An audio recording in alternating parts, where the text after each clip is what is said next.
ರಾಧಿಕಾ, ಏನದು? ಕೊರಿಯರ್ ಬಂದಿದಮ್ಮ. ಯಾರಿಗೆ? ಯಜಮಾನ್ ಹೆಸರಿಗೆ ಬಂದಿದೆ. ಹೌದಾ, ಕೊಡು. ನೀನು ಆಶ್ರಮಕ್ಕೆ ಹೊರಟಿಯಲ್ಲ, ಹೊರಡು. ಸರಿ.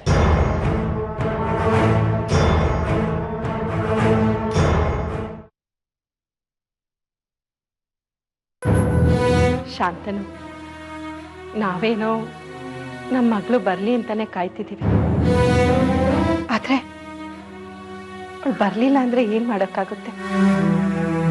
ನಾವು ಪಡ್ಕೊಂಡು ಬಂದಿರೋದೇ ಎಷ್ಟು ಅಂತ ಸುಮ್ಮನಾಗ್ಬಿಡ್ಬೇಕು. ಅಮ್ಮ, ನೀವೇನಾದ್ರೂ ಅನ್ಕೊಳ್ಳಿ, ಶಾಂತನು ಸುಮ್ಮನೆ ಇಲ್ದೇ ಇರೋ ಆಸೆನ ಹುಟ್ಟಾಕ್ತೀನಿ ಅಂತ ಬೈದ್ರೂ ನಂಗೆ ಚಿಂತೆ ಇಲ್ಲ. ಇವತ್ತಲ್ಲ ನಾಳೆ ನಿಮ್ಗೆ ನಿಮ್ಮ ಮಗಳು ಸಿಗ್ತಾಳೆ, ಇದು ಸತ್ಯ ಅಮ್ಮ. ನಿನ್ ಬಾಯ ಹರಕೆಯಿಂದ ಹಾಗೆ ಆದ್ರೆ ಸಾಕು. ತಿಂಡಿ ತಿನ್ನು ಬಾ. ಬೇಡಮ್ಮ, ನಾನು ಆಶ್ರಮದಲ್ಲೇ ಮಾಡ್ಕೊಂಬಂದೆ. ಸರಿ, ಹಾಗಿದ್ರೆ ಕುಡಿಯೋದಕ್ಕೆ ಏನಾದ್ರು ತರ್ತೀನಿ. ಏನು ಬೇಡಮ್ಮ, ಇನ್ನೊಂದ್ಸರಿ ಬಂದಾಗ ಮಾಡ್ತೀನಿ. ನಾನೀಗ ಆಶ್ರಮಕ್ಕೆ ಹೋಗ್ಬೇಕು. ಹೌದಾ? ಸರಿ, ಹಾಗಿದ್ರೆ ಬರ್ತೀನಮ್ಮ.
ಏನಾಯ್ತು?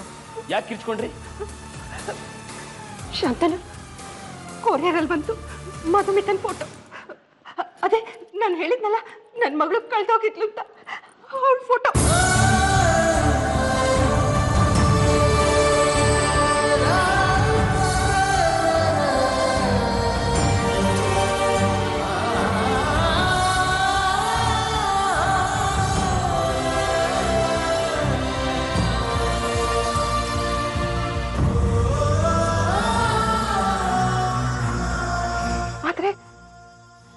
ನಾವು ತೆಗೆಸಿದ ಫೋಟೋ ಅಲ್ಲ. ಅವಳು ಕಳೆದು ಹೋದಾಗ ಇದಕ್ಕಿಂತಲೂ ಚಿಕ್ಕ ವಯಸ್ಸು ಅವಳದು.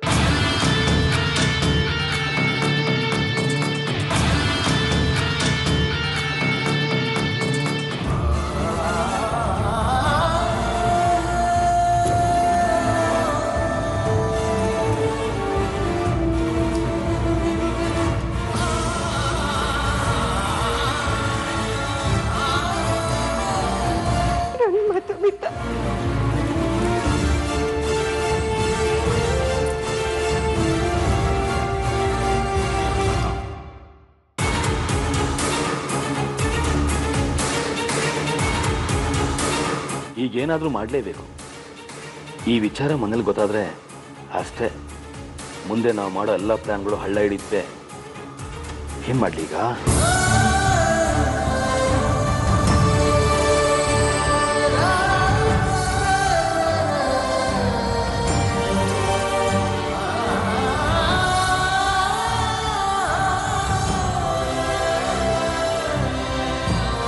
ಅಮ್ಮ ನಿಜ ಹೇಳ್ತಿದ್ದೀರಾ?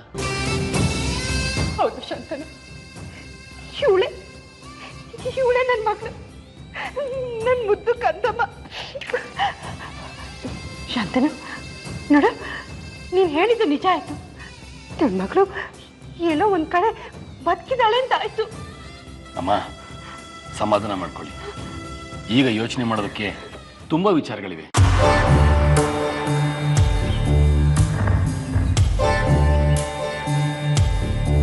ಹೌದಮ್ಮ, ಇವಳು ನಿಮ್ಮ ಮಗಳೇ, ಸರಿ ಒಪ್ಕೊಳ್ಳೋಣ.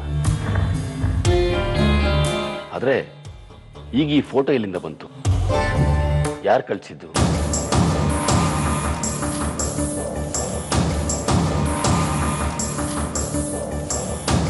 ಇಷ್ಟು ದಿನ ಇಲ್ದಿದ್ದ ಫೋಟೋ ಈಗ ಬಂದಿದೆ ಅಂದ್ರೆ ಇದರಲ್ಲಿ ಏನೋ ವಿಚಾರ ಇದೆ ಅಂತ ನಿಮ್ಗೆ ಅನಿಸ್ತಾ ಇಲ್ವಾ?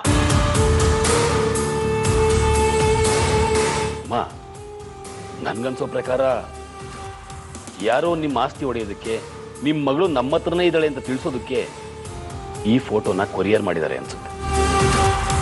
ಅವ್ರು ಯಾಕೆ ಹಾಗೆ ಮಾಡ್ತಾರೆ ಶಾಂತನು? ಯಾರಿಗೆ ಗೊತ್ತಮ್ಮ? ಅವ್ರ ಮನಸ್ಸಲ್ಲಿ ಏನಿದೆಯೋ ನಿಮ್ಮ ಮಗಳನ್ನ ಮುಂದೆ ಇಟ್ಕೊಂಡು ಇಡೀ ಮನೆ ಮೇಲೆ ಸವಾರಿ ಮಾಡೋ ಪ್ಲಾನ್ ಮಾಡ್ಕೊಂಡಿರ್ಬೋದು.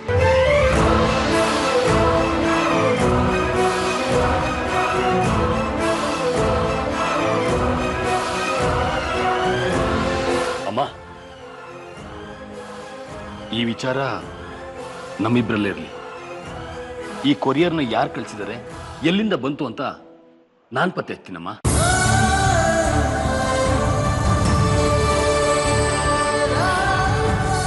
ಆದ್ರೆ ಅಮ್ಮ, ಈ ವಿಷಯ ಮನೇಲಿ ಯಾರಿಗೆ ಗೊತ್ತಾಗದೆ ಇರೋಗಿ ನೀವು ನೋಡ್ಕೋಬೇಕು. ಯಾಕೆ ಶಾಂತನು? ದೇಸಾಯಿಗಳಿಗೆ ಈ ವಿಚಾರ ಗೊತ್ತಾದ್ರೆ ತನ್ನ ಮಗಳು ಬದುಕಿದಳನ್ನೋ ಖುಷಿಲಿ ಊರ್ನೆಲ್ಲ ಕರೆದು ಹಬ್ಬ ಮಾಡೋದಿಲ್ವಾ? ಆ ವಿಷಯ ಏನಾದ್ರೂ ನಿಮ್ಮ ಮಗಳನ್ನ ಕದ್ದಿಟ್ಕೊಂಡವ್ರಿಗೆ ಗೊತ್ತಾದ್ರೆ ನಿಮ್ಮ ಮಗಳಿಗೆ ಸಮಸ್ಯೆ ಆಗೋದಿಲ್ವಾ ಅಮ್ಮ?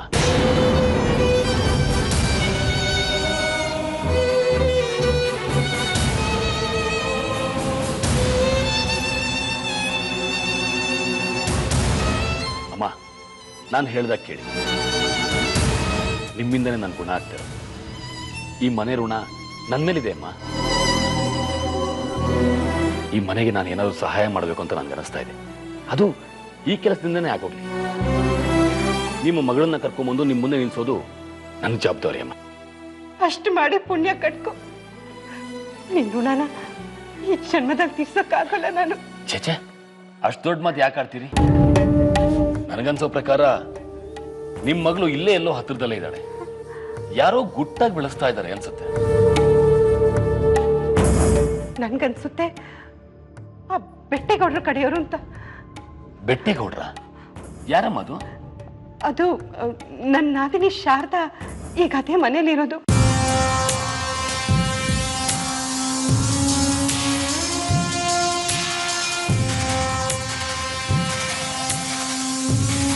ಓ ಓ ಸರಿ, ಬೇರೆ ಯಾರೋ ಆಗಿದ್ರು ಆಗಿರ್ಬೋದಲ್ವಮ್ಮ. ಒಳ್ಳೆಯವ್ರಿಗೆ ಈಗಿನ ಕಾಲದಲ್ಲಿ ಶತ್ರುಗಳೇ ಜಾಸ್ತಿ, ಹೀಗೆ ಅಂತ ಹೇಳೋಕ್ಕಾಗಲ್ಲ. ಅಮ್ಮ, ಒಂದು ವಿಷಯ, ಈ ಫೋಟೋ ನಿಮ್ಗಿಂತ ನನ್ನ ಹತ್ರ ಇರೋದೇ ಒಳ್ಳೇದು. ಬೇಡ ಶಾಂತನ, ಇದನ್ನ ನಾನೇ ಇಟ್ಕೋತೀನಿ. ಅಮ್ಮ, ಇದು ನನ್ನ ಹತ್ರ ಇದ್ರೆ ನಿಮ್ಮ ಮಗಳನ್ನ ಹುಡ್ಕೋದಕ್ಕೆ ನಂಗೆ ಸಹಾಯ ಆಗುತ್ತೆ. ಇಲ್ಲ ಅನ್ಬೇಡಿ ಪ್ಲೀಸ್.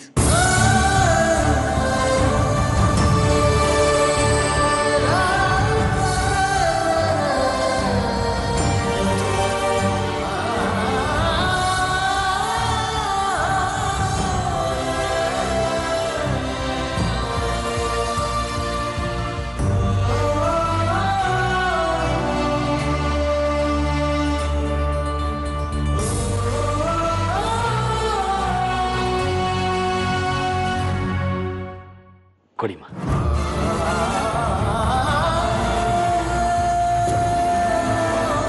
ಅಮ್ಮ, ನಿಮ್ಮ ಮಗಳು ನಿಮಗೆ ಸಿಟ್ಲು ಅಂತ ತಿಳ್ಕೊಳ್ಳಿ. ನಾನು ಬರ್ತೀನಿ. ಅಮ್ಮ, ಇನ್ನೊಂದ್ಸರಿ ಹೇಳ್ತಾ ಇದ್ದೀನಿ, ಈ ಫೋಟೋ ವಿಚಾರ ಯಾರಿಗೂ ಗೊತ್ತಾಗೋದು ಬೇಡ. ಗೊತ್ತಾದ್ರೆ ನಿಮ್ಮ ಮಗಳಿಗೆ ತೊಂದರೆ ಆಗ್ಬೋದು. ಇಲ್ಲ ಶಾಂತನು, ನಾನು ಯಾರಿಗೂ ಹೇಳೋದಿಲ್ಲ. ಸರಿಮ್ಮ, ಬರ್ತೀನಿ.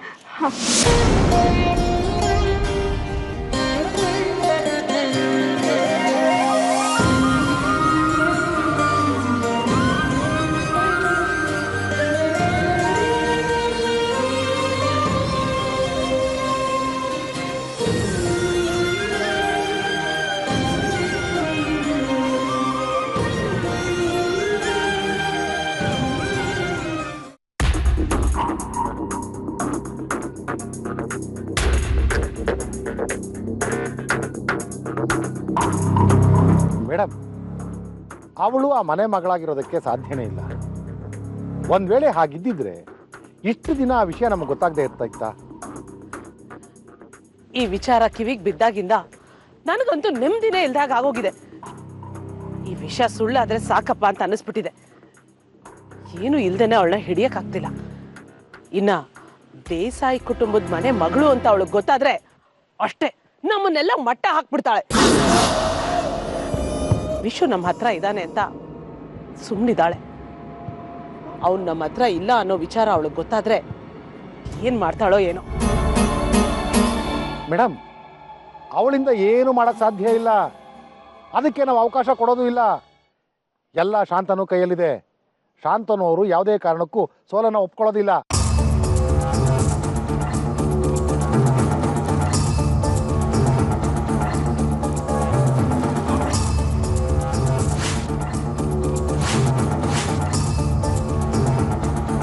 ಶಾಂತನು, ಶಾಂತನು, ಅವಳು ಆ ಮನೆಯವಳು ಅಲ್ಲ ತಾನೆ?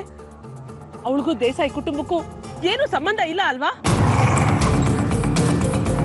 ಹೇಳು ಶಾಂತನು, ಏನ್ ಯೋಚನೆ ಮಾಡ್ತಿದ್ಯಾ? ಅವಳು ದೇಸಾಯಿ ಕುಟುಂಬಕ್ಕೆ ಸೇರಿದವಳು ಅಲ್ಲ ಅಲ್ವಾ?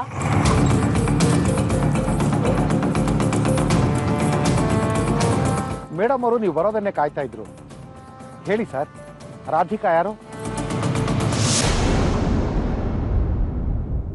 ಸೂರ್ಯಕಾಂತ್ ದೇಸಾಯಿ ಮತ್ತು ಸೌಪರ್ಣಿಕಾ ದೇವಿಯವರ ಮಗಳು.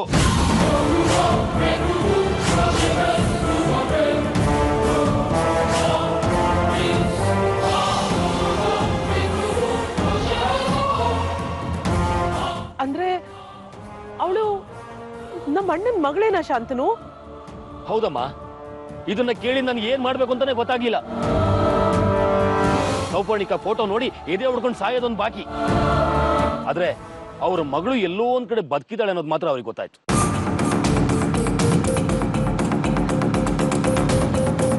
ಆದ್ರೆ ನನ್ನ ಮೇಲೆ ತುಂಬಾ ನಂಬಿಕೆ ಬಂದಿದೆ ಅಮ್ಮ. ಈಗ ನಾನು ಏನ್ ಹೇಳಿದ್ರು ಕೇಳೋ ಪರಿಸ್ಥಿತಿಗೆ ಬಂದಿದ್ದಾರೆ. ಏನ್ ಮುಂದೆ ಆ ಮನೆಯಲ್ಲಿ ನನಗೆ ರಾಜ ಮರ್ಯಾದೆ ಗ್ಯಾರಂಟಿ. ಈ ವಿಚಾರ ಚಕೋರಿ ನಂಜ್ಗುಡಿಗೆ ಗೊತ್ತಾದ್ರೆ, ಚಂದ್ರಚೂಡ ನಮ್ಮ ಅಣ್ಣಂಗೆ ಗೊತ್ತಾದ್ರೆ? ಅದಕ್ಕೆಲ್ಲ ವ್ಯವಸ್ಥೆ ಮಾಡಿ ಬಂದಿದ್ದೀನಮ್ಮ. ಅವರು ಈ ವಿಚಾರನ ಯಾರಿಗೂ ಹೇಳೋದಿಲ್ಲ. ಅಲ್ಲ ಶಾಂತನು, ಚಕೋರಿ ನಂಜ್ಗುಡಿಗೆ ರಾಧಿಕಾ ಯಾರು ಅಂತ ಹೇಳ್ತೀನಿ ಅಂತ ಹೇಳಿದ್ಯಲ್ಲ, ಅವ್ರಿಗೆ ಏನ್ ಹೇಳ್ತೀಯಾ? ಅದಕ್ಕೊಂದು ಸುಂದರವಾದ ಸುಳ್ಳನ್ನು ರೆಡಿ ಮಾಡ್ಕೊಂಡಿದ್ದೀನಿ. ಅಜಯ್, ನಾನು ಎಲ್ಲ ಕಡೆಯಿಂದನೂ ಸೆಕ್ಯೂರ್ ಆಗಬೇಕು. ಹಳೆ ಕೇಸ್ಗಳೆಲ್ಲ ಏನಾಯ್ತು ಸರ್? ಹಳೆ ಕೇಸ್ಗಳನ್ನ ಕ್ಲೋಸ್ ಮಾಡಿನೇ ನಾನು ಇಲ್ಲಿಗೆ ಬಂದಿರೋದು. ಈಗ ರಾಧಿಕಾ ವಿಷಯ ಗೊತ್ತಾದ್ಮೇಲೆ ನಾವು ಸುಮ್ಮನಿರಕ್ಕಾಗಲ್ಲ, ಸುಮ್ಮನಿರಬಾರ್ದು. ಮುಂದೆ ಏನು ಮಾಡಬೇಕು ಅಂದ್ಕೊಂಡಿದ್ದೀರಾ?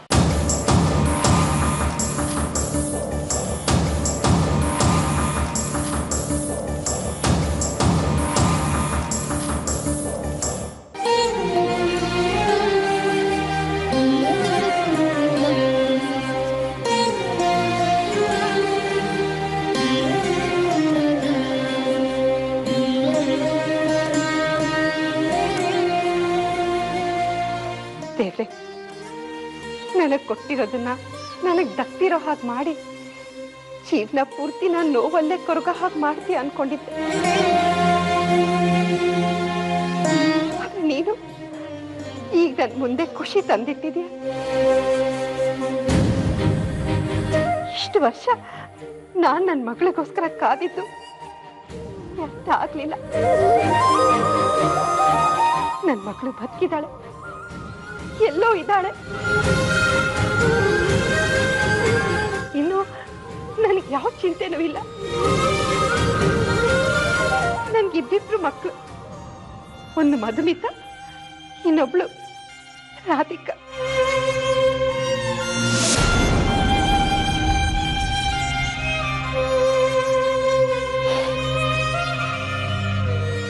ನನ್ನ ಮಗಳು ಎಲ್ಲೇ ಇರಲಿ, ಚೆನ್ನಾಗಿರ್ಲಿ.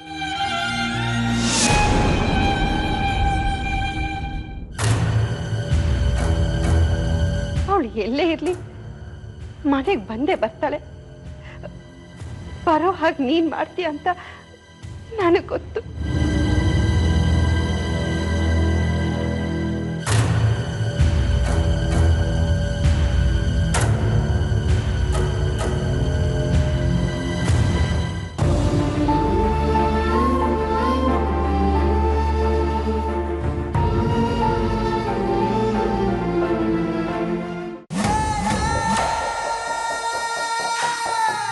ಎಲ್ಲಿದ್ಯಾಕ?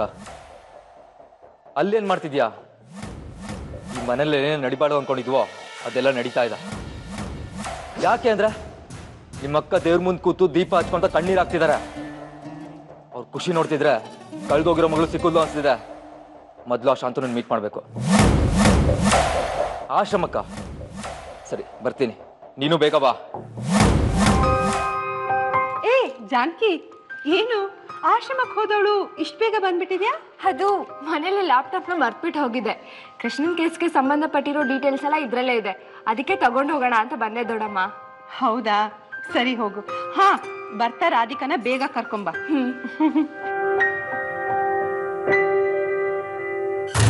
ತುಂಬಾ ಅರ್ಜೆಂಟ್ ಅಲ್ಲಿ ಇರೋ ಹಾಗಿದೆ. ಆಶ್ರಮಕ್ಕೆ ಹೋದವಳು ಮನೆಗೆ ಬಂದು ಲ್ಯಾಪ್ಟಾಪ್ ತಗೊಂಡು ಹೋಗೋಷ್ಟು ಇಂಪಾರ್ಟೆಂಟಾ? ಹೌದು. ಏನೀಗ? ತುಂಬಾ ಸ್ಪೀಡ್ ಹೋದ್ರೆ ಒಳ್ಳೇದಲ್ಲ. ಸ್ಪೀಡಾಗಿ ಹೋದ್ರೆ ನಾವು ಅನ್ಕೊಂಡಿರೋ ಜಾಗನ ಬೇಗ ತಲುಪಬಹುದು. ಆಕ್ಸಿಡೆಂಟ್ ಆಗ್ಬಿಡುತ್ತೆ. ಆಗದೆ ಇರೋ ತರ ನಾನು ನೋಡ್ಕೋತೀನಿ. ನೀನು ಆಶ್ರಮಕ್ಕೆ ಏನಕ್ಕೆ ಹೋಗ್ತಿದೆ ಅಂತ ಚೆನ್ನಾಗಿ ಗೊತ್ತು. ಆ ಹುಚ್ಚನ್ ಸೇವೆ ಮಾಡೋದಕ್ಕ? ಅವನಿಗೆ ತೋರ್ಸೋ ಪ್ರೀತಿನಲ್ಲಿ ಒಂದು ಭಾಗ ನನಗೆ ತೋರಿಸಿದ್ರೆ ಮಾಡ್ತೀಯಾ? ಮನೇಲಿ ದೊಡ್ಡ ಕನ್ನಡಿ ಇದೆ, ಹೋಗಿ ನಿನ್ ಮುಖಾನ ನೋಡ್ಕೊ. ಮನೇಲಿ ಪ್ರಶ್ನೆ ಮಾಡಕ್ಕೆ ಬೇಕಾದ ಜನ ಇದ್ದಾರೆ, ಅವರೇ ಸುಮ್ಮನಿದ್ದಾರೆ. ಇನ್ನು ನೀನು ಲೆಕ್ಕದಿಂದ ಹೊರಗಡೆ ಇರೋನು. ಅಕ್ಕನ ಮಗಳು ಅಂತ ಅಧಿಕಾರ ಚಲಾಯಿಸ್ತಾ ಇದೀಯಾ? ಅದನ್ನೆಲ್ಲ ನನ್ನ ಹತ್ರ ಇಟ್ಕೋಬೇಡ. ಹಾ, ಕನ್ನಡಿಲಿ ಮುಖ ನೋಡ್ಕೊಳ್ಳುವಾಗ ಹುಷಾರಾಗಿರು. ಯಾಕಂದ್ರೆ ಕನ್ನಡಿನೇ ಹೊಡೆದೋಗ್ಬಿಡುತ್ತೆ. ಅಂತ ಕ್ರ್ಯಾಕ್ ಮೆಟೀರಿಯಲ್ ನೀನು. ಮನೇಲಿ ಕನ್ನಡಿ ಹೊಡಿಬಾರ್ದು, ಒಳ್ಳೇದಲ್ಲ.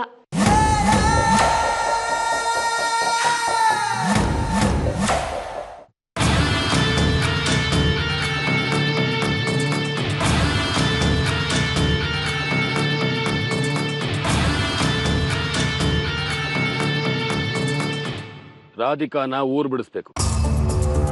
ನೀವೇ ಹೇಳಿದಾಗೆ ಆಕೆನ ಮನೆ ಮಗಳಾಗಿ ಸ್ವೀಕಾರ ಮಾಡಬೇಕು ಅಂತ ದೇಸಾಯಿ ಅವರು ತೀರ್ಮಾನ ತಗೊಂಡಾಗಿದೆ. ನಾವೇನೇ ಮಾಡೋದಿದ್ರು ಅದಕ್ಕಿಂತ ಮುಂಚೆ ಮಾಡಬೇಕು. ಶಾಂತನು, ಯಾಕೆ ಇಷ್ಟೊಂದು ಯೋಚನೆ ಮಾಡ್ತಿದ್ಯಾ? ರಾಧಿಕಾ ಬದುಕಿರ್ಬಾರ್ದು, ಅವಳನ್ನ ಮುಗಿಸ್ಬಿಡು. ಅಮ್ಮ, ಈಗ ನಾವು ದುಡ್ಕಿದ್ರೆ ದೇಸಾಯಿ ಮನೆ ಮೇಲಿನ ಆಸೆನ ಕೈ ಬಿಡ್ಬೇಕಾಗತ್ತೆ. ಅದು ಅಲ್ಲದೆ ಈಗ ನಾನು ಬಂದಿರೋ ವಿಷಯ ಅವಳು ಗೊತ್ತಿದೆ. ನನ್ನಿಂದ ಯಾವ ತೊಂದರೆನೂ ಆಗಬಾರ್ದು ಅಂತ ಅವಳು ಮುನ್ನೆಚ್ಚರಿಕೆ ವಹಿಸ್ತಾಳೆ.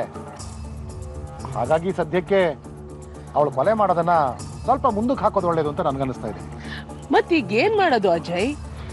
ಅಣ್ಣ ಈಗಾಗ್ಲೇ ಮಧುರಾಪುರಕ್ಕೆ ಶಾಸ್ತ್ರಿಗಳ ಮನೆಗೆ ಹೋಗಿ ಬಂದಾಗಿದೆ.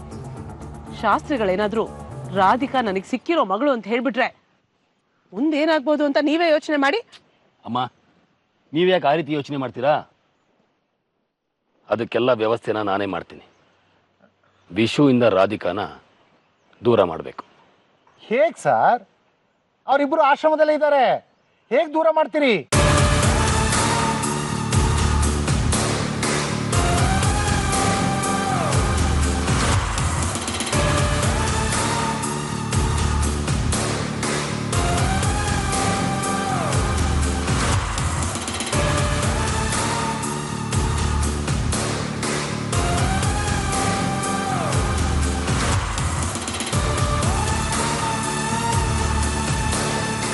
ಅಮ್ಮ, ಒಂದು ಉಪಾಯ. ಏನು? ವಿಶುಗೆ ಹಳೇದು ಯಾವುದು ನೆನಪಿಲ್ಲ ಅಲ್ವಾ? ಹೌದು. ಜಾನಕಿನ ಬಳಸ್ಕೊಂಡು ರಾಧಿಕಾಯಿಂದ ವಿಶುನ ದೂರ ಮಾಡಿದ್ರೆ? ಅದ್ ಹೇಗೋ ಸಾಧ್ಯ? ನೀನೇ ಹೇಳಿದ್ದೆ ಅವಳು ತುಂಬಾ ಒಳ್ಳೆ ಹುಡುಗಿ, ನಮ್ಮ ಅಣ್ಣನ್ ತರ ಅಂತ. ಅವಳು ನಮ್ಮ ಮಾತು ಕೇಳ್ತಾಳ? ಕೇಳೋ ಹಾಗೆ ಮಾಡೋದು ಹೇಗೆ? ವಿಶು ಅನ್ನೋ ಮೆಡಿಸಿನ್ನ ಜಾನಕಿ ಕೊಡೋದು? ನನ್ಗೆ ಅರ್ಥ ಆಗ್ಲಿಲ್ಲ. ಅಮ್ಮ, ನಿಧಾನವಾಗಿ ಜಾನಕಿ ವಿಷುನ ಹಚ್ಕೊಳ್ಳೋಗ್ ಮಾಡೋದು. ಅವರಿಬ್ರು ಒಂದು ಸೆಕೆಂಡ್ ಕೂಡ ಬಿಟ್ಟಿರಬಾರ್ದು, ಹಾಗೆ ನೋಡ್ಕೊಳ್ಳೋದು. ಅಲ್ಲ ಶಾಂತನು, ಅವಳು ಸೈಕಾಲಜಿ ಸ್ಟೂಡೆಂಟು, ಅವಳಿಗೆ ನಮ್ಮ ಮನ್ಸಿನ ಭಾವನೆ ಗೊತ್ತಾಗೋದಿಲ್ವಾ ಹೇಳು? ಅಮ್ಮ, ಮಾಡೋ ಪ್ಲಾನ್ ಮೇಲೆ ಆಡೋ ಮಾತ್ ಮೇಲೆ ಎಲ್ಲ ನಿಂತಿರುತ್ತೆ. ಜಾನಕಿನ ಕನ್ಫ್ಯೂಸ್ ಮಾಡೋ ಹಾಗೆ ಮಾಡೋ ವಿದ್ಯೆ ನನಗೆ ಗೊತ್ತಿದೆ. ಅದನ್ನು ಉಪಯೋಗಿಸ್ಕೊಂಡು ನಮ್ಮ ಕೆಲಸ ನಾವು ಯಾಕೆ ಸಾಧಿಸ್ಕೋಬಾರ್ದು ಹೇಳು?